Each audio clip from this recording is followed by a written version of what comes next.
Hello అండి. అందరికీ నమస్కారం. అందరూ ఎలా ఉన్నారండి? మేమైతే చాలా చాలా బాగున్నాము. Welcome back to Anusha thoughts and vlogs YouTube channel. నేను మీ అనూష. ఈరోజు మన రొటీన్ వ్లాగ్స్‌లో కొన్ని ఇంట్రెస్టింగ్ వెరైటీస్ ఉంటాయి. అవేంటో తెలుసుకోవాలంటే వీడియో ఎక్కడ కూడా స్కిప్ చేయకుండా చూసేయండి. ఉదయం తొందరగానే లేచాను. మనం చేసే పనులనేవి యాజ్ యూజువల్‌గా అలానే ఉండిపోతాయి. అప్పుడప్పుడు కొన్ని వెరైటీగా చేసుకోవాలి. తప్పదు. ఎప్పుడు ఒకటే లైఫ్ అయితే బోర్ కొడుతుంది కదా!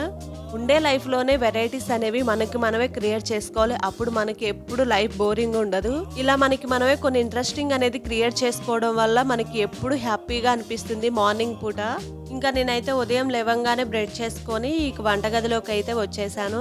ఫస్ట్ బియ్యం కడిగేసుకొని స్టవ్ వెలిగించాను. ఇంక ఈ లోపల వాటర్ లేకపోతే మోటార్ వేసుకొని వాటర్ అయితే పట్టేసుకుంటున్నాను. ఏమోనండి, ప్రతిరోజు ఒకటే పనులు యాజ్ యూజువల్ వండుకోవడం, తినటం, పిల్లలకి బాక్సులు పెట్టడం, టిఫిన్లు ఇయే సరిపోతుంది.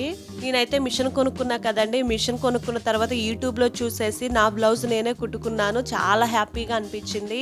మన యూట్యూబ్ ద్వారా మన బ్లౌజ్ను మనమే కట్ చేసుకుని కుట్టుకోవచ్చు అంటే 100% కుట్టుకోవచ్చు అండి. దానికి నేనే సాక్ష్యం అని చెబుతాను. అంతకు ముందు మిషన్ టచ్ లేకపోయినా కానీ ఓన్లీ నేను యూట్యూబ్లో చూసే నా బ్లౌజ్ నేను కట్ చేసుకొని చాలా పర్ఫెక్ట్గా కుట్టుకున్నాను. ఫస్ట్ అయితే నాకు చాలా కన్ఫ్యూజ్గా అనిపించింది. ఏ ముక్క ఎటేయాలో అర్థమయ్యేదే కాదు. తర్వాత పోంగా నాకైతే ఒక 5-6 బ్లౌజులు కుట్టిన తర్వాత పర్ఫెక్ట్ బ్లౌజ్ అనేది నాకు వచ్చింది.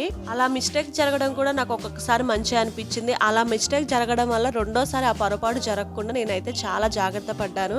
నార్మల్ బ్లౌజే కాకుండా యూట్యూబ్లో చూసి ఒక 3 మోడల్స్ కూడా నేను నేర్చుకున్నాను. స్క్వేర్ ఒకటి, స్టార్ ఒకటి, వీ నెక్ అని కొత్తగా ఉంది. చాలా బాగా కుదిరింది ఆ బ్లౌజ్ అనేది. నాకైతే స్టిచ్చింగ్ చేయడం అయితే చాలా ఇంట్రెస్టింగ్. అందుకే మిషన్ కొనుక్కొని నా బ్లౌజ్ నేను కుట్టుకోవడం స్టార్ట్ చేశాను. అది కూడా బయటికి ఎక్కడ నేర్చుకోకుండానే యూట్యూబ్లో చూసి. హ్యాండ్స్ కూడా కింద కుచ్చులాగా పెడుతున్నారు కదండి, అది కూడా నేర్చుకున్నాను. మొన్న ఒక రీల్ అయితే చేశాను పింక్ కలర్ శారీ మీద. ఆ బ్లౌజ్ అయితే నేను కుట్టుకుందే. మన చేత్తో మన బ్లౌజ్ కుట్టుకుని వేసుకుంటే చాలా హ్యాపీ అనిపిస్తుంది కదా. నాకైతే చాలా సంతోషం అనిపించింది ఆ బ్లౌజ్ వేసుకునేసరికి. అది నేను కుట్టుకుంది కదా, అందుకే. పిల్లలకి లంచ్ బాక్స్లో ఏం కూర వండాలో తెలియక ఫ్రిడ్జ్ డోర్ అయితే తీసాను. ఏమేం కూరగాయలు ఉన్నాయని ఇక నాకైతే ఇవి కనిపించాయి. ఇంకా అవి తీసుకొని పిల్లలకి చేద్దామని చెప్పేసి ఇవి చేస్తున్నాను. బీట్రూట్, క్యారెట్, పొటాటోతో చేసిన ఫ్రై అంటే మా పిల్లలకి చాలా చాలా ఇష్టం అండి. చాలా మందికి బీట్రూట్ తినడానికి ఇష్టపడరు, కానీ మా పిల్లలు ఫేవరెట్ అని చెప్పవచ్చు ఈ 3 కాంబినేషన్లో చేసిన ఫ్రై అయితే. నేనైతే పొటాటో ఫ్రై అయితే తింటా, కానీ ఈ 3 కలిపేసి ఫ్రై చేసింది అయితే నాకు తినాలనిపించదు. కానీ తప్పదు, ఒక్కొక్కసారి మిగిలితే వేస్ట్ చేయలేం కదా.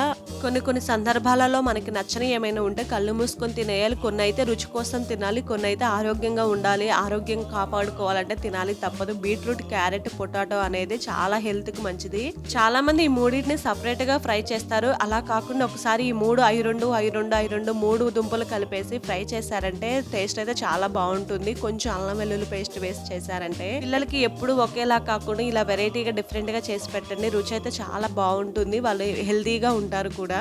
ఈ ఫ్రై చపాతీల్లో కూడా చాలా బాగుంటుంది. నేనైతే ఇంకా అన్నంలో కన్నా ఇది ఎప్పుడైనా మిగిలిపోయినప్పుడు ఎక్కువగా చపాతీలు చేసినప్పుడు చేస్తూ ఉంటాను. దాంట్లో నంచుకుంటాను. ఈ మధ్య కాలంలో మనకి ఈ ఛానల్లో వీడియోలు పోస్ట్ చేయక చాలా రోజులు అవుతుంది. ఎందుకంటే కొంచెం బిజీగా ఉన్నాను. ఇల్లైతే షిఫ్ట్ అయిపోయాము మేము. సామాన్లు సర్దుకొని అవి ఎక్కడికెక్కడ సెట్ చేసుకునేసరికి కొన్ని రోజులు టైం అయితే పట్టింది. ఒక ఇంటి నుంచి ఇంకొక ఇంటికి షిఫ్ట్ అయ్యేటప్పుడు సామాన్లు సర్దుకోవడం అంటే అదొక పెద్ద తలనొప్పి అండి. అది పడే వాళ్ళకే తెలుస్తుంది. ముఖ్యంగా కిచెన్లో సామాన్లు మొత్తం రుద్దేసుకొని చక్కగా సర్దుకొని ఫర్నిచర్ మొత్తం క్లీన్ చేసుకొని మళ్ళీ కొత్త ఇంట్లోకి షిఫ్ట్ చేయడం అబ్బబ్బా పెద్ద తలనొప్పి అండి బాబోయ్. మాకైతే పాత ఇంట్లో సామాన్లు సర్ది కొత్త ఇంట్లో సర్దేసరికి నాకు వారం 10 రోజుల వరకు టైం పట్టింది. కొత్త ఇల్లు అయితే 10 రోజుల తర్వాత అప్పుడు ఇంకా బాగా నీట్గా ఉంది. కొత్త ఇంట్లోకి వెళ్ళిన తర్వాత నాకైతే ఒక అదృష్టం అయితే కలిసి వచ్చిందనే చెప్పవచ్చు. ఎందుకంటే మా ఇంటి పక్కనే ఒక అక్క ఉంది. ఆ అక్క అయితే చాలా బాగా మాట్లాడుతుంది.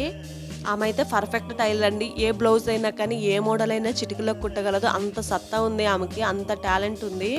అక్క పక్కకి దేవుడు నన్ను చేసినందుకు చాలా హ్యాపీగా ఫీల్ అయ్యాను. అక్క అయితే బాగా కలిసిపోయింది. చాలా తొందరగా నాకైతే కనెక్ట్ అయ్యింది.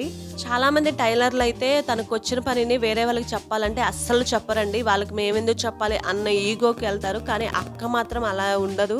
టైలరింగ్ విషయంలో ఏ చిన్న డౌట్ వచ్చినా కానీ బాగా ఎక్స్ప్లెయిన్ చేసింది. ఇంకా కొత్త కొత్త విషయాలు కూడా చెబుతుంది. అక్క నాకు బిగ్ సపోర్ట్ అనే చెప్పవచ్చు టైలరింగ్ విషయంలో. నేనున్నా, నువ్వు బాధపడొద్దు, ఏదైనా కానీ కట్ చెయ్యి, కుట్టు, దాన్ని ఎలా సరి చేసుకోవాలో కూడా నేను చెప్తానని నాకు చాలా మంచి సపోర్టివ్గా ఉంటుంది. ఎంతమంది ఉన్నారండి ఈ రోజుల్లో అలాంటి మంచి వాళ్ళు. టైలరింగ్ విషయంలో ప్రతి ఒక్కరు బిజీ అయిపోతారు, కానీ వాళ్ళ బిజీ లైఫ్లో కూడా నాకు ఆమె టైం కేటాయిస్తున్నందుకు హ్యాపీగా ఉంది. ఆ అక్క నన్ను మోటివేట్ చేసి ఆమె చెప్పిన కొలతలతో నేను యూట్యూబ్ చూడకుండా కృష్ణ ముకుంద మురారి సీరియల్ ఉంది కదండి, అది అయితే ఈ మధ్య కాలంలో అయిపోయింది అనుకోండి. కృష్ణ వేసుకున్న బ్లౌజ్ హ్యాండ్స్ డిఫరెంట్గా ఉంటాయి కదా, అందులో కృష్ణ వేసుకున్న బ్లౌజ్ ఉంటుంది కదండి, ఆ హ్యాండ్ నేనైతే మొన్న నా బ్లౌజ్కి అయితే కట్ చేశాను. అక్క పక్క నుండి కొలతలతో యూట్యూబ్ చూడకుండా సొంతంగా అయితే కట్ చేయించింది. చాలా పర్ఫెక్ట్గా వచ్చింది కటింగ్ అయితే. దానిని అయితే సగం కుట్టడం కూడా స్టార్ట్ చేశాను. అది ఫినిష్ అయిన తర్వాత అది ఎలా కుట్టాను, ఎలా ఉందనేది నేను ఒకసారి వేసుకుని వీడియో షూట్ చేసి మీకైతే చూపిస్తాను. నాకైతే చాలా చాలా నచ్చింది అక్క పక్కన ఉండడం వల్ల. మేమున్న పాతింటి దగ్గర అయితే నాకు పక్కన ఉన్న వాళ్ళు కానీ అంత పరిచయం, అంత అఫెక్షన్ అయితే ఉండేది కాదు. కొత్త ఇంట్లో వచ్చిన కొద్ది రోజుల్లోనే అక్క అయితే బాగా కలిసిపోయింది. అంతకుముందు నేనైతే యూట్యూబ్లో చూసుకొని పైపింగ్ అయితే వేసుకున్నాను, కానీ నార్మల్ క్లాత్తో. అక్క చెప్పిన తర్వాత థ్రెడ్ పైపింగ్, అది కూడా డబల్ పాదంతో వేసుకోవడం స్టార్ట్ చేశాను. అది కూడా పర్ఫెక్ట్గా వచ్చింది. ఇంకా పిల్లలకైతే ఈ బీట్రూట్, పొటాటో, క్యారెట్ ఫ్రై చేశాను. ఇంకా లంచ్ బాక్స్లో అయితే కడతాను. నేనైతే ఎంత ఇష్టంతో వాళ్ళకైతే చేసి పెడతాను. వాళ్ళు లాస్ట్కి ఇంటికి వచ్చేసరికి ఆ బాక్స్లో కొంచెం కొంచెం అన్నమో కూర మిగిల్చడం చేస్తారు. మనం లంచ్ బాక్స్ పెట్టేటప్పుడు ప్రతిసారి పిల్లలకి సరిపోతుందో లేదో అని చెప్పేసి అని ఒక ముద్ద ఎక్కువగానే పెడుతూ ఉంటాను, కానీ పిల్లలు అది అర్థం చేసుకోకుండా ఈ రిటర్న్ తీసుకొస్తానే ఉంటారు ఏదో ఒకటి. మనం మిడిల్ క్లాస్ లైఫ్లో తినే ఫుడ్నే కొంచెం వెరైటీగా వండుకుంటే పిల్లలకి కూడా నచ్చుతుంది. మనకి ఎప్పుడు తినే కూరల్లా కాకుండా ఇలా వెరైటీగా చేసుకోవడం వల్ల కూడా కొంచెం నాళ్ళకి అయితే రుచిగా తెలుస్తూ ఉంటాయి. ప్రతిరోజు కిచెన్లో వంట చేసుకుంటా వీడియో షూట్ చేయడం అంటే చాలా కష్టం అండి. రోజు డైలీ వ్లాగ్స్ ప్రతిరోజు తప్పకుండా తీసే వాళ్ళైతే ఎలా పెడుతున్నారో నాకైతే అర్థం కావట్లేదు. అప్పుడప్పుడు నేను షూట్ చేసేందుకు కొంచెం కష్టం అనిపిస్తుంది నాకు.